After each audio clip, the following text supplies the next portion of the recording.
의뢰가 들어왔나요? 네. 예청자 질문입니다. 목사님, 예지몽에 대하여 알고 싶습니다.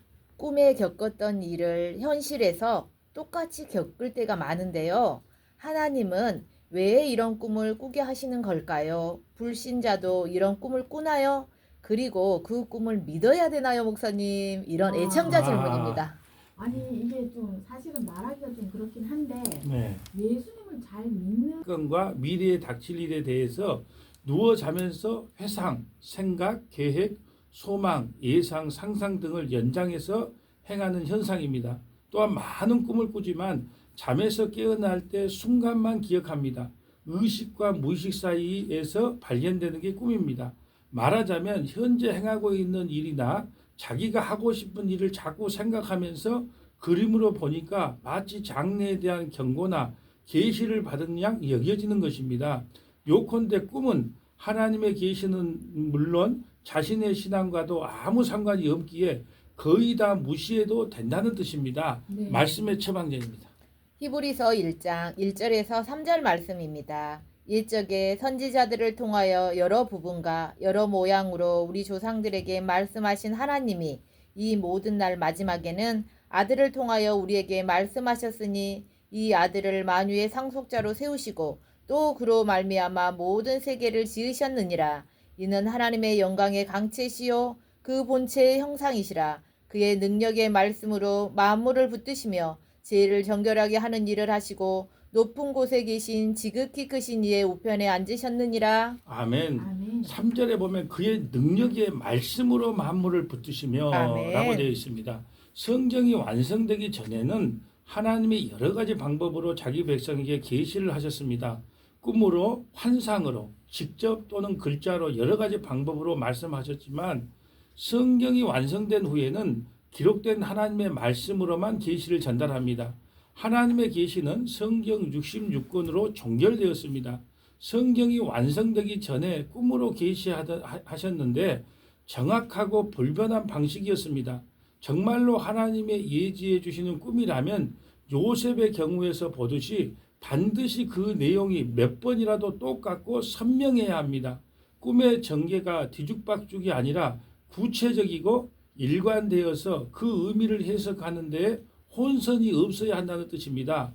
오늘은 성경 구절을 좀 많이 읽어보도록 하겠습니다. 왜냐하면 구약의 계시 전달 방법으로 꿈은 연속적이고 반복적이고 선명하게 해석할 수 있도록 기록되어 있기 때문에 그렇습니다. 자, 말씀의 처방전입니다. 창세기 37장 1절에서 11절 말씀입니다. 야곱이 가나안 땅 곧 그의 아버지가 거류하던 땅에 거주하였으니 야곱의 족보는 이러하니라. 요셉이 17세의 소년으로서 그의 형들과 함께 양을 칠 때에 그의 아버지의 아들들 비라와 실바의 아들들과 더불어 함께 있었더니 그가 그들의 잘못을 아버지에게 말하더라. 요셉은 노년에 얻은 아들이므로 이스라엘이 여러 아들들보다 그를 더 사랑하므로 그를 위하여 채색 옷을 지었더니. 네, 성경이 길어서 저랑 교독하겠습니다. 그의 형들이 아버지가 형들보다 그를 더 사랑함을 보고 그를 미워하여 그에게 편안하게 말할 수 없었더라. 요셉이 꿈을 꾸고 자기 형들에게 말하매 그들이 그를 더욱 미워하였더라. 요셉이 그들에게 이르되 청하건대 내가 꾼 꿈을 들으시오. 우리가 밭에서 곡식단을 묶더니 네 단은 일어서고 당신들의 단은 네 단을 둘러서서 절하더이다. 그의 형들이 그에게 이르되 내가 참으로 우리의 왕이 되겠느냐 참으로 우리를 다스리게 되겠느냐 하고 그의 꿈과 그의 말로 말미암아 그를 더욱 미워하더니 요셉이 다시 꿈을 꾸고 그의 형들에게 말하여 이르되 내가 또 꿈을 본즉 해와 달과 11별이 내게 절하더이다 하니라. 아멘. 저기서 보면 9절에 다시라는 말이 나오죠. 부모와 형제들이 자기에게 머리 숙일 것이다. 이게 애굽의 총리가 되어 현실로 이루어지는데요. 다시 반복해서 꿈을 꾼다는 것이죠. 예, 우리 말씀의 처방전입니다. 네, 10절 이어서 읽겠습니다. 그가 그의 꿈을 아버지와 형들에게 말하매 아버지가 그를 꾸짖고 그에게 이르되 네가 꾼 꿈이 무엇이냐? 나와 내 어머니와 네 형들이 참으로 가서 땅에 엎드려 네게 절하겠느냐? 그의 형들은 시기하되 그의 아버지는 그 말을 간직해 두었더라. 아멘. 아멘. 우리가 보듯이 7절과 9절처럼 계속해서 반복하고 확실한 답으로 계시를 주시는 것입니다. 부모님과 11 형제들이 요셉에게 절하는 꿈은 항상 변함이 없었고 실제로 현실화되었습니다. 그러나 우리가 꾼 꿈들은 대부분 개꿈에 지나지 않습니다. 구약의 모든 꿈들은 성경이 완성되기 전까지 십자가의 복음을 도구로 사용되었습니다. 얼마 전에요, 저도 꿈을 하나 깼는데 돌아가신 친구 모친이 꿈에 나타나서 고맙네 하면서 로또 번호를 가르쳐 줬어요. 진짜예요, 로또 번호. 예, 그런데 제가 아침에 일어나서 웃었습니다.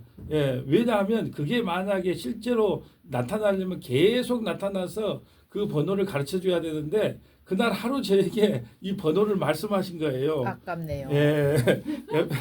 여러분, 꿈이 계시가 되려면요, 하나님의 이름이 높아지며 당신의 거룩한 역사가 실현되고 예수 그리스도의 십자가의 복음이 확장되는 것이어야만 합니다. 아멘. 그래서 하나님은 애굽의 바로나 41장에 나오죠. 창세기 41장 바벨론 왕에게도 꿈으로 말씀하십니다. 그래서 오늘은 창세기 41장에 바로가 꾸었던 꿈과 다니엘 바벨론 왕이 꾸었던 꿈을 한번 살펴보도록 하려고 합니다. 자, 말씀의 처방전입니다.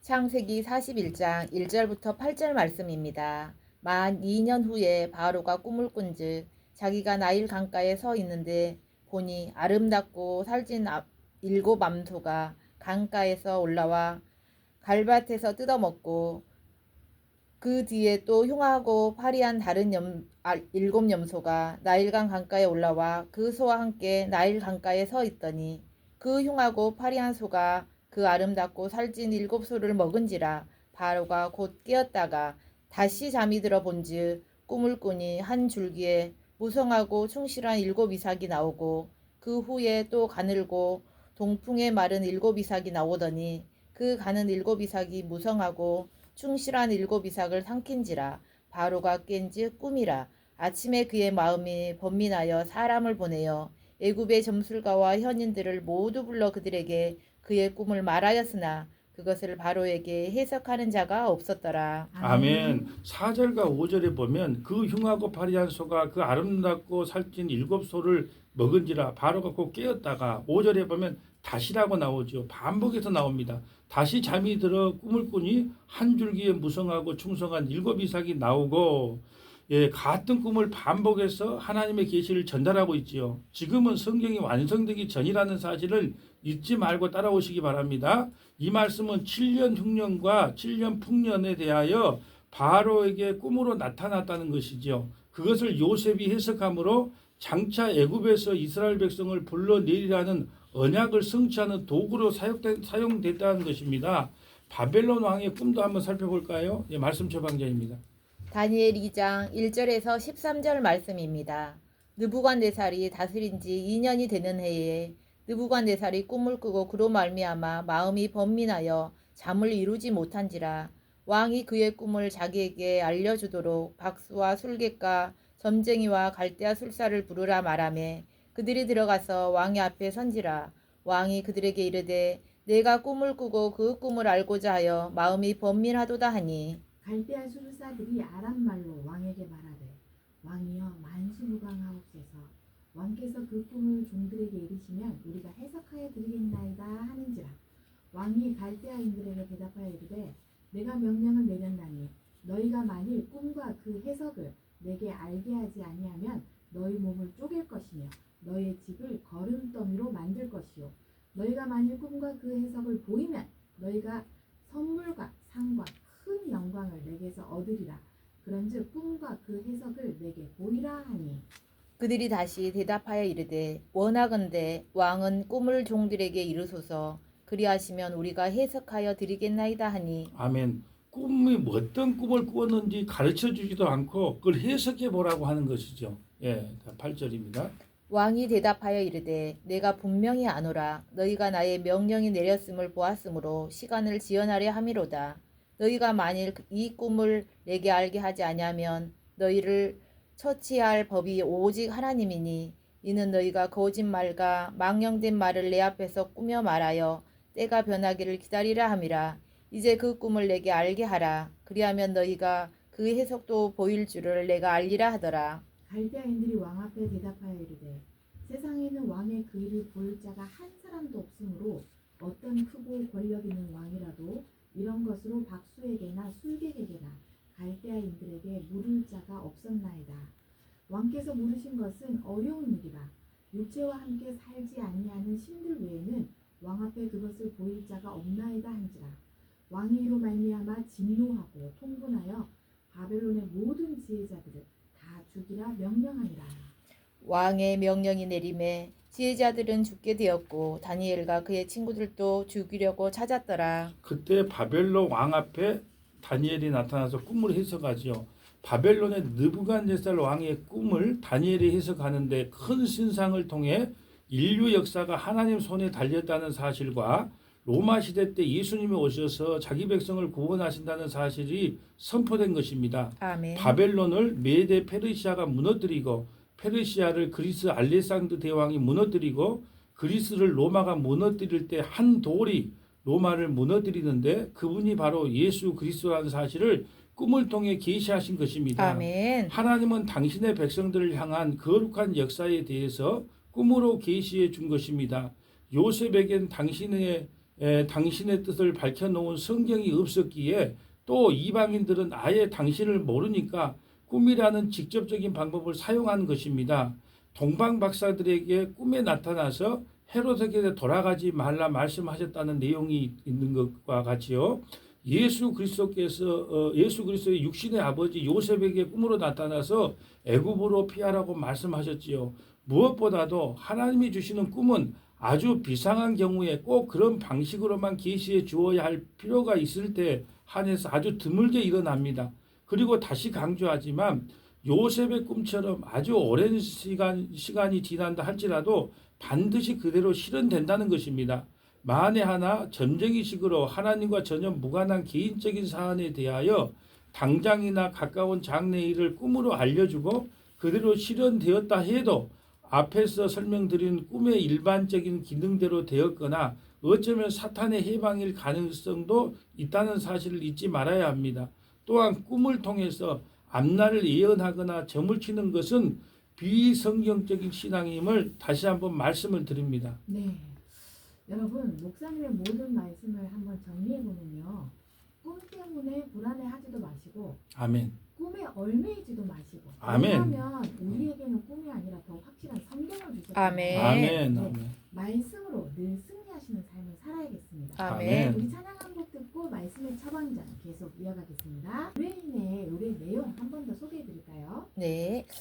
이번 질문은 애청자 질문입니다. 목사님, 예지몽에 대하여 알고 싶습니다. 꿈에 겪었던 일을 현실에서 똑같이 겪을 때가 많은데요. 하나님은 왜 이런 꿈을 꾸게 하시는 걸까요? 또한 불신자도 이런 꿈을 꾸나요? 그리고 그 꿈을 믿어야 되나요, 목사님? 이런 질문입니다. 네, 우리가 꿈을 통해서 앞날을 예언하거나 점을 치는 것은 비성경적 신앙임을 다시 한번 말씀을 드립니다. 자, 말씀의 처방전입니다. 데살로니가 후서 2장 9절에서 12절 말씀입니다. 악한 자의 나타남은 사탄의 활동을 따라 모든 능력과 표적과 거짓 기적과 불의의 모든 속임으로 멸망하는 자들에게 있으리니 이는 그들이 진리의 사랑을 받지 아니하여 구원함을 받지 못함이라. 이러므로 하나님이 미혹의 역사를 그들에게 보내사 거짓 것을 믿게 하심은 진리를 믿지 않고 불의를 좋아하는 모든 자들로 하여금 심판을 받게 하려 하심이라. 아멘. 가끔 꿈이나 환상을 통해서 예언을 한다, 장래일을 알아맞춘다는 예수 점쟁이, 예수 무당들을 조심해야 합니다. 아멘. 또한 기도로 예언해 준다는 신사도 운동도 조심해야 합니다. 항상 성경은 그리스도만을 증거하고 있다는 사실을 잊지 말아야 합니다. 모든 표적은 요나의 표적으로 직결됩니다. 그것은 예수께서 십자가에서 죽으시고 3일 만에 부활하는 그것만이 참 표적이라는 말씀입니다. 아멘. 자, 말씀의 처방전입니다. 신명기 13장 1절에서 5절 말씀입니다. 너희 중에 선지자나 꿈꾸는 자가 일어나서 이적과 기사를 내게 보이고 그가 내게 말한 그 이적과 기사가 이루어지고 너희가 알지 못하던 다른 신들을 우리가 따라 섬기고자 말할지라도 너는 그 선지자나 꿈꾸는 자의 말을 청종하지 말라.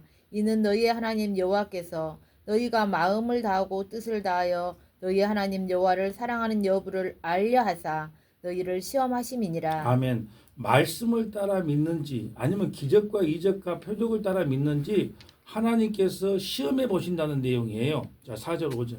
너희는 너희의 하나님 여호와를 따르며 그를 경외하며 그의 명령을 지키며 그의 목소리를 청종하며 그를 섬기며 그를 의지하며 그런 선지자나 꿈꾸는 자는 죽이라.